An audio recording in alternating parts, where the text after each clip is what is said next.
Hey guys, I wanted to share with you this Spyderco Terzuola knife that I've had in my possession probably for about 8 months now. I'm kind of late on the review. This knife is probably like 2 years old, maybe more, probably more. But it's a pretty cool knife. It's a knife that originally I wasn't sure if whether I should purchase it or not, but finally I did, and I have to say I'm glad I did because it's very different from the rest of the knives that I own. Um, the handle is extremely gorgeous, as you can see here. It's carbon fiber for you carbon fiber addicts. The steel is S30V, great steel. And actually the knife has a nice little custom look to it. Now, a special thing about this knife is that it's one of Spyderco's slippets. I think they call it a slippet joint. Basically what it is that it's a non-locking knife. As you can see, it has basically two tension spots. That's one, and that's the other. So it has like two notches, but it's a non-locking knife, which is especially good for people in Europe and people in places where they have very strict knife policies or knife laws. Now, although this knife is a non-locking knife, which would usually make it difficult to open, especially in this slip-it type of knives, this knife opens pretty good. Let me show you guys a second. See, this time it didn't open all the way. I have to admit, you do have to kind of thrust it out a little more, because it does have two tension spots as it's opening, but you could open it pretty quickly if you give it more thrust. So you see it's pretty quick still.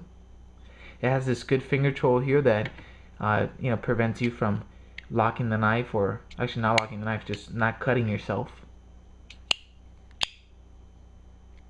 So that's pretty useful.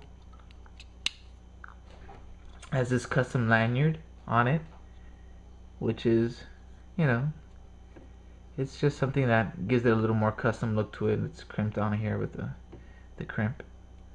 Something very cool about the knife that a lot of people don't know. I found out about it just before I purchased it, but I didn't notice right offhand when I held this hand, which I don't know if you can tell there, but the back spacer is actually carbon fiber too, and that's pretty unusual. Now, more specifics on the knife. The weight is 2.5 ounces.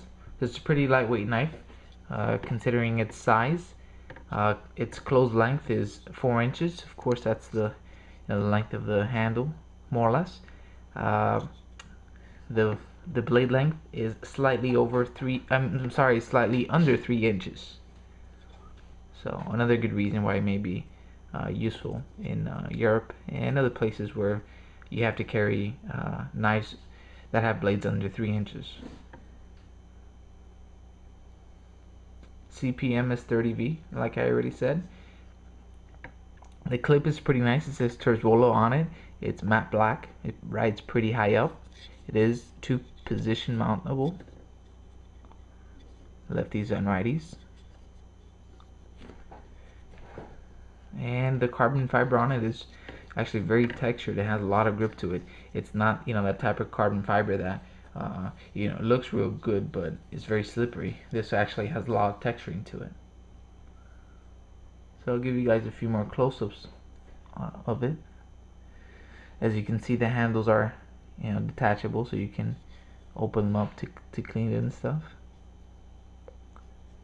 It has jimping up here, none on the bottom. And actually, this knife could be used as a gentleman's folder also.